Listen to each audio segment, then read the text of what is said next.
All right, welcome to Bet the Edge. I'm Jay Croucher here with Drew Dinsick. Today we're going to talk about the NBA post free agency initial wave, pretty much all done now. We'll talk about some futures markets. We'll talk about Damian Lillard, and then we'll talk some tennis as well as Wimbledon is underway. Though as we are recording, it is raining in London. First time that has happened. Let's talk about Damian Lillard though, Drew. I was home alone with the baby, and then the tweet dropped that the trade request was in, and then started scrambling around trying to back the Miami Heat at 14-1 to win the NBA title. I thought this would get done more quickly, but it appears that Portland are taking other bidders, and that this is going to maybe get a little bit more drawn out, as might the James Harden saga. What do you make of the Dame drama, and do you think there are any bets in the market at current? Yeah, I think, the Portland obviously has been in discussions to trade Dame for a long time. This shouldn't be new. They should have kind of a fair idea of what his value is in terms of return, considering that, conversations they've had with teams this offseason and really the last, couple of years likely. Whereas Bradley Beal was weirdly, given the opportunity to have a no trade clause, which forced the Wizards' hand in terms of taking a low return. Dame does not have that, and this seems to be an effort to just kind of keep goodwill between player and franchise. But ultimately, I think if they get a better offer than the Heat can put together, which seems possible, then maybe he doesn't end up in Miami, which definitely changes sort of the complexity of making a bet on this without knowing that it's finalized. But I think that the shift you've seen in the odds reflects the correct likelihood that he does end up in Miami, and then ultimately it being a rerun of Heat Celtics to decide your Eastern Conference is where we currently live. Indeed. Yeah, I think with Dame, the thing is that I don't think there's any history of a superstar player with anything close this long left on their deal getting traded to a place they didn't want to go.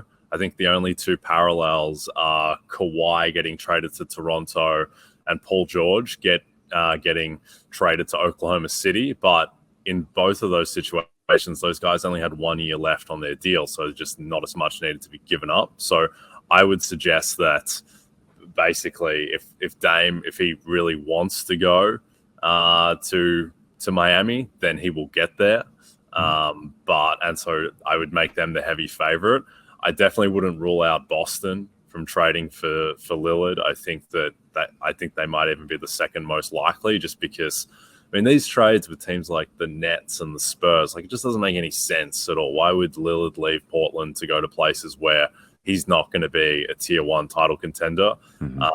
The Sixers as well, if they're giving up Maxey and losing Harden, and then it's Dame and Embiid and nothing else, then again, that's a better situation than what he's in Portland now. But I don't think that's going to be the play. Boston, where Jaylen Brown and Robert Williams for Damian Lillard just makes so much sense on so many levels across the board. Portland, then they remain somewhat competitive. The Jeremy Grant contract makes more sense, and then all their players their core is still young enough that it can grow and get better. And then on Boston's side, if you've got Dame, Derek White, Tatum, Horford, Porzingis, Brogdon, that's the best team in the league by margin. You figure the rest out later. So I think the Heat are the heavy favorite, but I would have Boston the second favorite to get in based on what I'm hearing. So That's interesting there. In terms of Lillard on the Heat, I think there's this idea that all of a sudden that they and Boston are joint favorites to win the title and to win the East. I don't think so. I think that the Celtics are still 2 points better than Miami with Lillard. I think that they are still the favorite in the East. I think the Heat become the second favorite, and probably the second favorite for the title as well, just because the East is so weak. But what do you think there? Do you think that Butler, Dame, and Bam, is that equal to Boston? Yeah, the problem was all three players on the wrong side of the aging curve, whereas Boston's players all still kind of on the rise. I would. You said 1 or 2 points on a neutral for the Celtics over the Heat. I would say more like 2 or 3 for me. But still, enough of a margin that you would expect the Celtics to, more likely to have home court, surely. just considering, there would be a pretty aggressive amount of load management if your entire fortune is, Butler, Bam, Lillard. You're not going to make those guys play more than 65 games in the regular season, and so it's going to be tough for you to get the 1 seed over the Celtics. And yeah, the Celtics being still the favorites in the East with Lillard in Miami seems correct to me. Your other theory there, though, or your other kind of potential outcome of Lillard landing on the Celtics, that feels like a win-win for everybody. That would be very cool and a very, very good, fun team to watch. I've been trying to figure out really what the Celtics should do.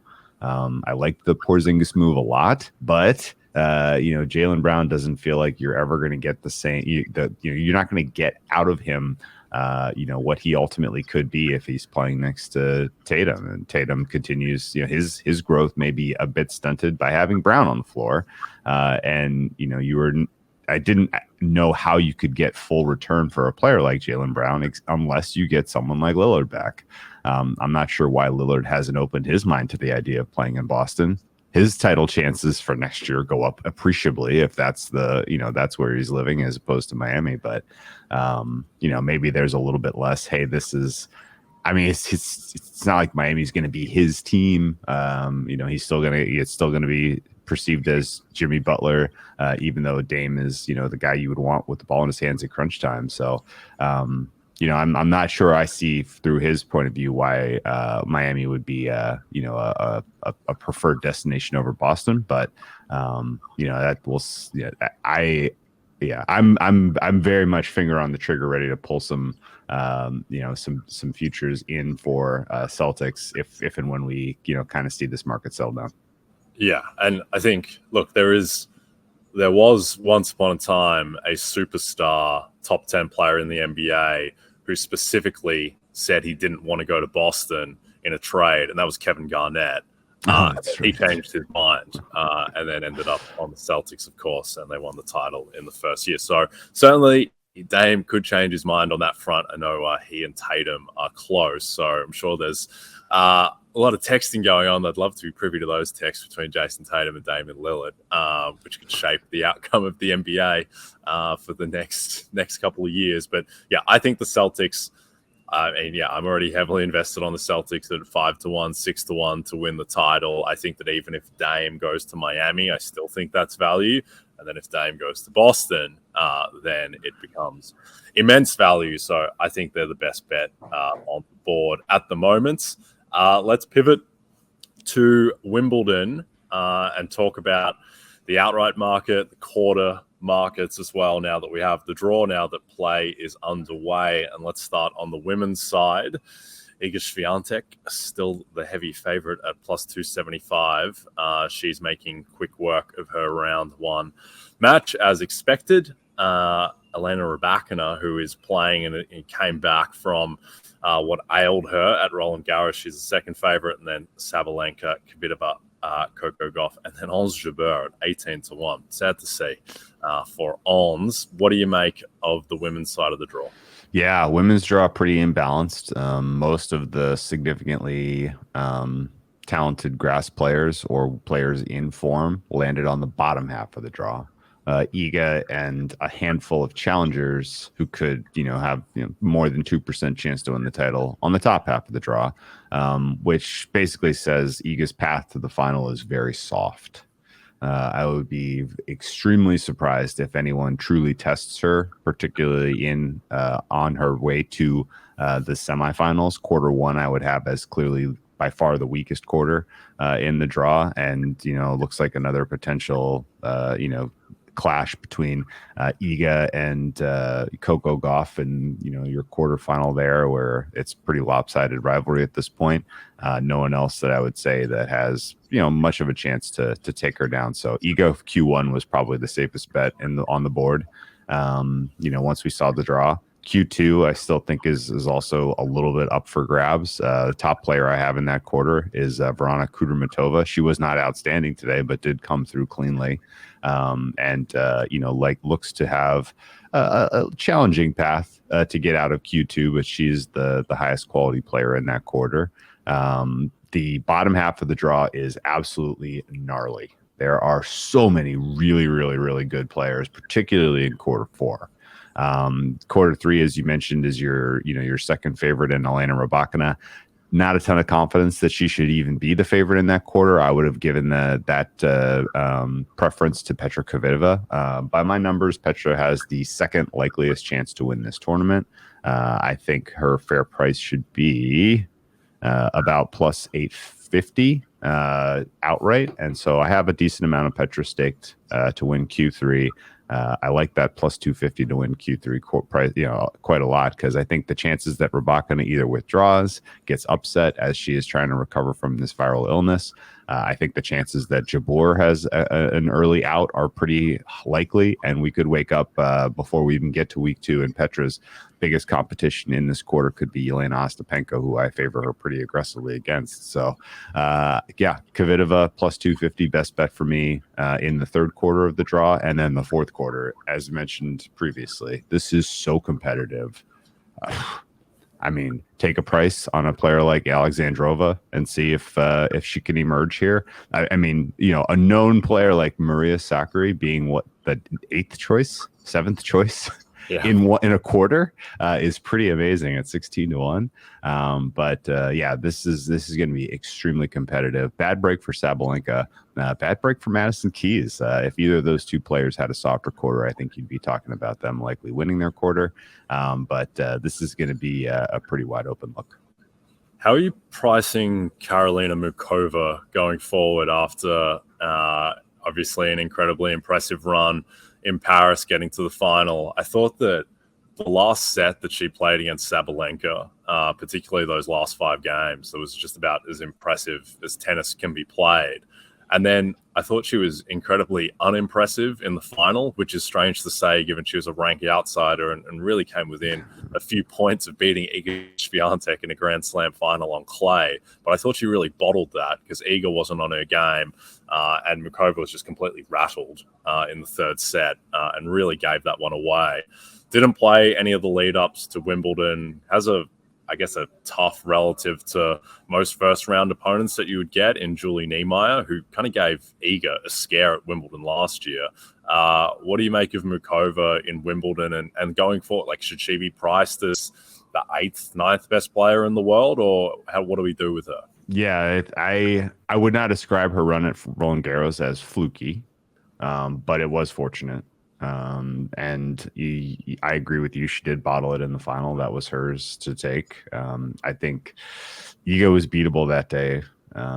And she just, didn't exercise her opportunities to the fullest. That's probably going to sting because Muchova, that she's good enough to be considered in the top 10 for every slam going forward, at least for the time being. But the degree of, difference between her and the rest of the women in the top 10 is not great enough that she should really expect that she's just going to get a slam one day. It's going to have to be fortunate. Her draw is horrific here. I mean, this is an absolute murderer's row, including her matchup in the first round against Julie Niemeyer. She's going to be lucky to make week 2. And realistically, she'll have another run in her, but she's going to need to be. It's going to need to be supported by a soft quarter, she's going to have to put together some sustained winning out of the slams in order to really help boost her ranking and to get better draws. She has 1 career title in singles on tour. That's obviously not enough she's at her career high ranking of 16 in the world right now. She needs to pretty clearly get into the top 8 in terms of ranking if she wants to be afforded better draws. And I think realistically, again, if she makes a run here and you're betting her match by match, I think you can accumulate a pretty awesome price likely because she's going to have to do it all herself if she's going to make a deep run. Plus 550 is not a bettable number for me for the fourth quarter. I would much rather have a player like Alexandrova at 8-1, 10-1 range, or even Krejcikova in the 8-1 range, just because you're getting a better price. Yep, that makes sense to me. All right, let's go to the men's side. Perhaps a little bit less suspense in the outright, at least, with Novak Djokovic being minus 175. He is making quick work of his round one matchup as we speak, as expected. Alcaraz plus 350, your man, Yannick Sinner, 18-1. And then kind of all over the place, Daniil Medvedev is 20-1. And then after that, it gets a little bleak. What are the biggest takeaways from the draw? Yeah, after seeing the draw, men's Wimbledon starts in about 2 weeks. When we're at the final between Alcaraz and Djokovic. Alcaraz's path is a little tougher. Quarter one, I didn't think afforded him, it doesn't afford him an easy road to the final, in particular, a quarterfinal against Holger Rune. A very, very, very tasty potential head-to-head between two players that, I would love to see square off on grass to get a sense of whose game ultimately will be better, because, that's a Rune Alcaraz is the potential, Federer and Nadal type of quality rivalry we could get out of that generation if we're going to get one. It doesn't look like Sinner's going to be in the mix for that based on what we've seen, at least to this point. But Alcaraz has got a tough round four potential opponent in Alex de Minaur, and then Rune after that to get to the semifinals. His potential semifinal opponent, though, is he's going to be heavily favored because quarter two is pretty weak. I can't lay minus 140 on Alcaraz to get out of this quarter. I'm just hopeful that we get to see him play Rune in the quarterfinal.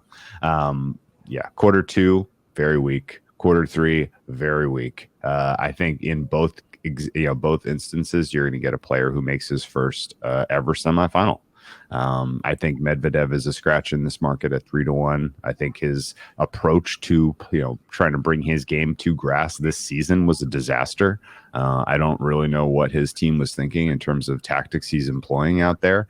He's going to need to figure it out and figure it out quickly if he's going to avoid an early ouster here, as he has a player in Adrian Manarino potentially in round two who is very, very difficult to beat on grass. Greek Sport potentially in round three, another guy with a grass title to his name this cycle, and then Tommy Paul potentially, or Francisco Cerundolo potentially in the fourth round, both of whom are coming off of recent finals in Eastbourne. So a lot of very good grass players in his quarter, specialists that I think likely call for a relatively early ouster for Medvedev. Similarly, Tsitsipas, nightmare draw. I don't think he has anything to worry about against Dominic Thiem, but playing Andy Murray in round two is about as bad as it gets if you're Tsitsipas. That looks like a 5-hour, 5-set kind of absolute marathon match.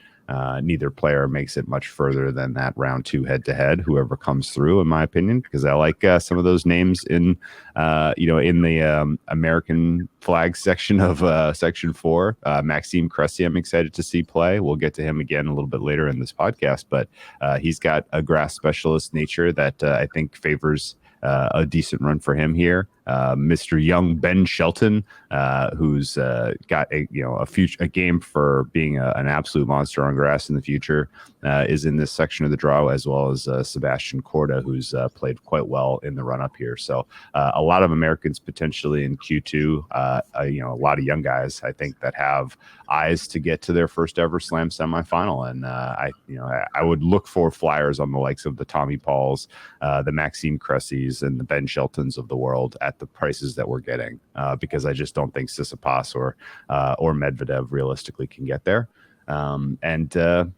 That'll make for a fun story for us cheering on Team USA tennis. Yeah, incredible scenes where Tsitsipas is longer to win his quarter than the likes of Sebastian Korda and Andy Murray, but given Steph's recent form and his just complete collapse against Alcaraz in Paris, even though switching services, his form on grass has been terrible as well. So can't really fault that. Quarter four will be Novak's, one suspect. Yeah. Anyone in quarter three, any long shots here that you like to potentially upset Yannick Sinner, who is not afraid to get upset? Yeah, there is I took a decent long shot here at 40-1 to win Q3 and a player named Quentin Halys. He's biggest bet on the board for me today in his head-to-head against Dan Evans. He's a slight dog, which I don't understand. Quentin Halys is not, he's not an accomplished grass player. by any stretch of the imagination. In fact, rather than playing on grass in the lead up, he elected to play clay challengers. But he did great. He's winning matches, and he has the skill set that he ultimately should be a tough out here. One of the things that's interesting about Wimbledon, if this is your first cycle betting Wimbledon, or first of maybe second, even third, you may not know this already, but two things to note with rain in the forecast. By the way, if play gets suspended, you have a bet open, it just carries to the next day. It doesn't get canceled. It doesn't get refunded. They wait until the match has been decided one way or the other before they grade those plays. So it's just going to sit in your queue if you have a bet on a play that does not get decided in a given day. This mattered more back in the day when we had some matches that had tie breaks that went on for like 3 days long, and you just sit there and wait to watch your money.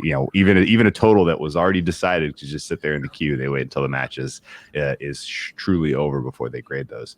But the other thing to know about Wimbledon is, when it's raining, the surface and early in the tournament, because it hasn't been played on very much, it plays actually a lot slower, a lot closer to clay, just because the grass is young. It's not young, but it's alive. It will get beaten down and cooked the hotter it is and the drier it is as we go through the week, and it gets faster. And so the conditions will change going from week 1 to week 2. The conditions as they are now, I think, really play strongly to Quinn Halley's to potentially steal this quarter. I'm not even necessarily high confidence in this player as I am just looking at quarter 3 as extremely weak. Somebody's going to come through here. It could even be Casper Ruud, who's playing very well right now. But it's going to be it's there for the taking.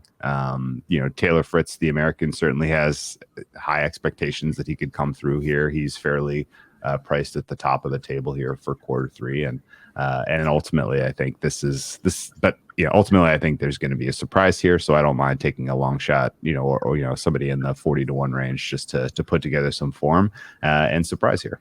Yep, Quentin Hallis, there you go, 40-1.